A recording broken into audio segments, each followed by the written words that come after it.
मैले के अरे बत्ती बाज भने हेर्ने होइन आँखा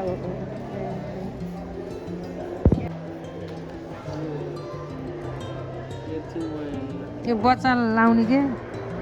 यत्रो सिसीको तेल पाइन्छ के बच्चाले लाउने तेल पाइन्छ नरम तेल पाइन्छ यत्रो सिसीमा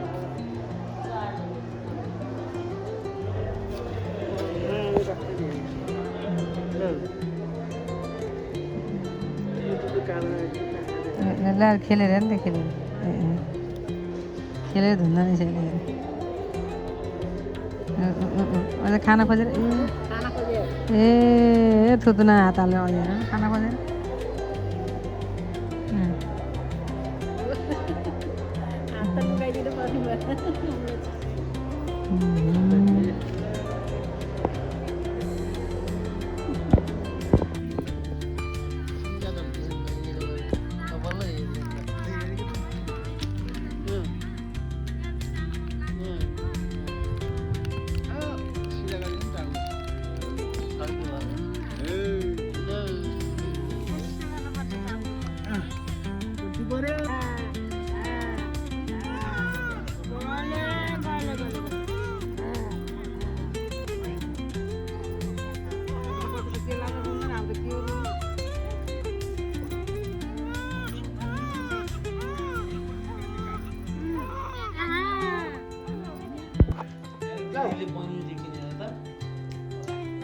लामो क्या कसो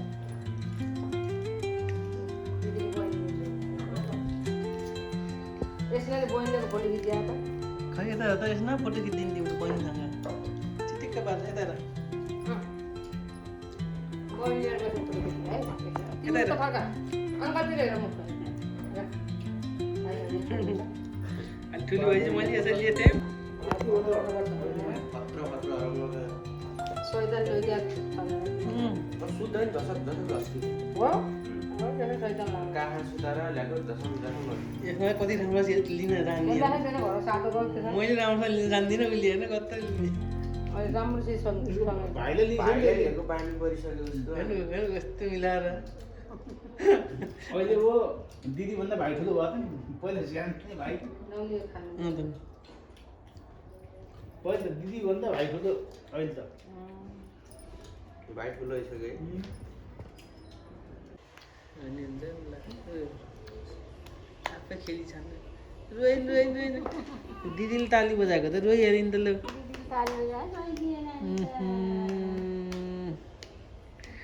ल ल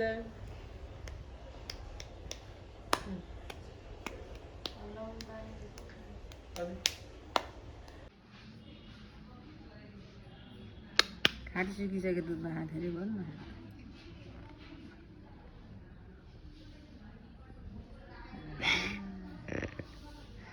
अल्लाहहरु भइल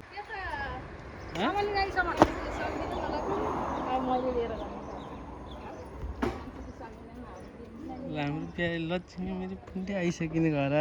लु टिकटक बनाउने बेबीको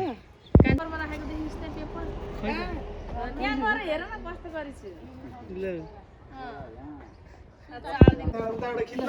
यताबाट खिचेर हुन्छ एउटा एकजना कान्छाले पहिला बत्तीले घुमाउनु भएन पुरै भएन ए भयो चिसो भयो होला परालाले यसो लगाइदेऊ न भयो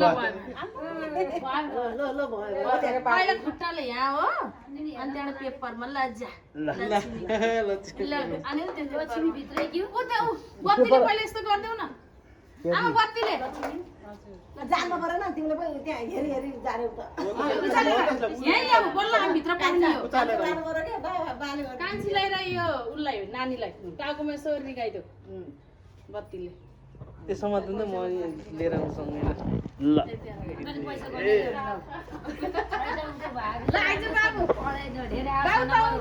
भिडियो गरेको हो ल समय तैले नानी समय के उसले समात्छ गीत जुराउने यसमा अनि टिकटकमा हामीले लाइक गर्छौ त ल यसरी निकाल्ने ले तैले गर लक्ष्मी भित्रेला लक्ष्मीलाई ल लक्ष्मी भित्रे भन्नु त्यहाँ पेपरमा आकाङ्क्षा यसै आऊ यहाँ पेपरमा है बच्चाको पाइला मोजा लगाइदिनु हो खोलिसक्यो मोजा लगाइदिनु न एलर्जी हुन्न के बरु धोइदिउँला बच्चाको एलर्जी निस्किन्छ अहिले त्यहाँ डोबेर पस्छ आइदिसक्यो यहाँ है यहाँ हालिहाल्यो यहाँ बाबुलाई नाना सुताउने त्यहाँ होइन टिस्युले छोपिदिइहाल्यो हुन्छ गरिसकेको खुट्टामा खुट्टामा आइसक्यो त्यहाँ देखाएको त पाइला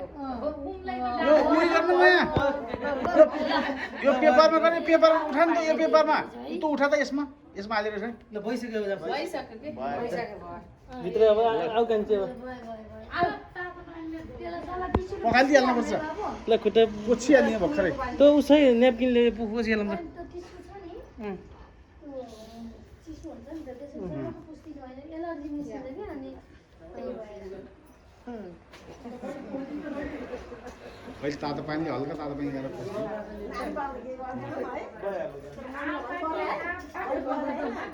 ल के मेरो यहीसम्म मोबाइल भयो त्यहाँ